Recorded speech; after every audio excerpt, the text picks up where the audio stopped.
Assalamualaikum warahmatullahi wabarakatuh. Salam sejahtera bagi kita semua. Om Swastiastu, Namo Buddhaya, salam kebajikan. Bersama saya, Juna Singis Channel, kita merdeka belajar tak bersekat ruang dan waktu. Untukmu, Indonesiaku. Jangan lupa like, subscribe, dan bunyikan lonceng.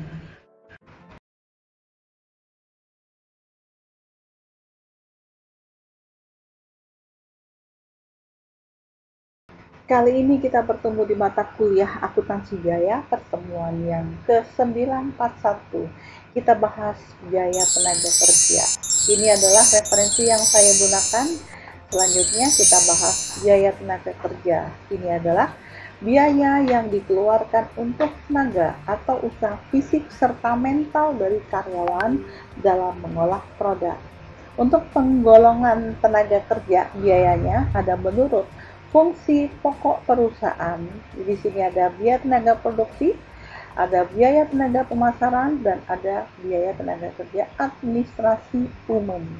Kemudian menurut kegiatan departemen perusahaan, misalnya di sini ada departemen produksi, bisa terdiri dari bagian percetakan, berarti di sini biaya tenaga kerja bagian percetakan.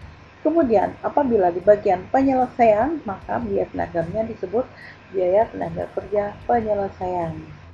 Menurut jenis pekerjaannya, di sini misalnya ada biaya tenaga kerja mandor, berarti pekerjaannya adalah mandor. Biaya tenaga kerja operator, berarti pekerjaannya adalah operator. Dan apabila menurut hubungannya dengan pengerjaan produk, di sini ada biaya tenaga kerja langsung, berarti tenaga kerja tersebut langsung mengolah produk.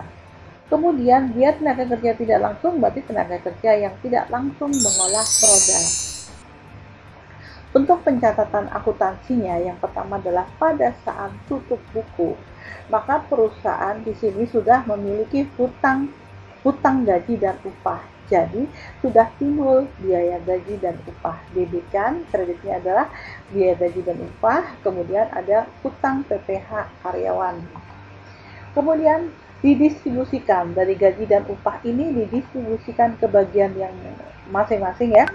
Yang tadinya debit, kreditkan, didistribusikan untuk yang langsung berarti BDP, biaya dalam proses, ini adalah biaya tenaga kerja langsung. Yang tidak langsung itu masukkan ke BOP sesungguhnya. Untuk yang bagian administrasi umum ini masukkan ke biaya administrasi umum. Untuk bagian pemasaran berarti masukkan ke biaya pemasaran. Selanjutnya pada saat pembayaran gaji, tadinya ada utang gaji dan upah di sini ya. Ini utang gaji dan upah yang tadinya kredit debitkan, karena dibayar berarti kreditnya adalah kas. Nah, pada saat pembayaran pajak, utang PPh karyawan yang tadinya dikredit Anda debitkan di sini, kemudian kreditnya adalah kas. Ini sebagai contoh, perusahaan X mempekerjakan karyawan tuan R dan S. Upahnya tuan R 10.000 per jam dan upah tuan S 7.500 per jam.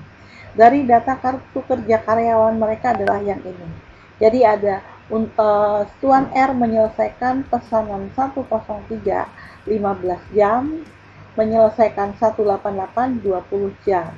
Tuan S menyelesaikan 103 20 jam, untuk yang 188 di sini ada 10 jam. Dan waktu menunggu pekerjaan untuk tuan R 5 jam, untuk tuan S ada 10 jam, hingga totalnya sama, di sini ada 40 jam. Dari sini kita buat tabel berapa gajinya ya. Di sini ada tuan R, ada tuan S ya. Untuk penyelesaian 103 berarti di sini untuk tuan R kan di sini ada Rp10.000 tarifnya, berarti 10 dikalikan 15 ini berarti ada 150.000. Oke, untuk pesanan 188 ada 20 dikalikan dengan 10.000 ada 200.000. Untuk factory overhead ini adalah menunggu waktu pekerjaan, ini masuk ke factory overhead, berarti di sini ada 5 dikalikan 10.000 ada 50.000. Untuk tuan S 20 jam mengerjakan pekerjaan 103 dengan tarif 7.500, berarti 20 kali 7.500 di sini ya. Jadi ada 150.000. Untuk pesanan 188 10 jam Tuan S mengerjakan kali 7.500, hasilnya ada 75.000. Kemudian menunggu pekerjaan 10 jam kali 7.500 per jam ada 75.000. Hingga ini totalnya 300 untuk 103 188.275 dan factory overhead ada 125 hingga totalnya ada 700.000. Di sini yang pertama adalah mencatat gaji dan upah ya. Mencatat gaji dan upah berarti yang ada di sini pada saat tutup buku gaji dan upah pada utang gaji dan upah ya, utang PPh-nya 35.000. Ini misalkan utang PPh tersebut adalah 5%, anggap saja begitu. Oke. Kemudian distribusi gaji dan upah berarti gaji dan upah yang tadinya 700.000 dikreditkan ya, ini dipindahkan ke WIP, ini berarti masuk ke tenaga kerja langsung 575 didapat dari 300.000 ditambah 275. Oke. Biaya overhead 125 tetap, berarti di sini dikreditkan adalah 700.000 rupiah. Kemudian pada saat pembayaran gaji di sini utang gaji dan upah yang tadinya dikreditkan kita debitkan, kreditnya adalah kas. Oke, kemudian pada saat pembayaran pajak berarti pajak yang tadinya utangnya ada 35.000 di sebelah kredit kita debitkan, kreditnya adalah kas. Oke.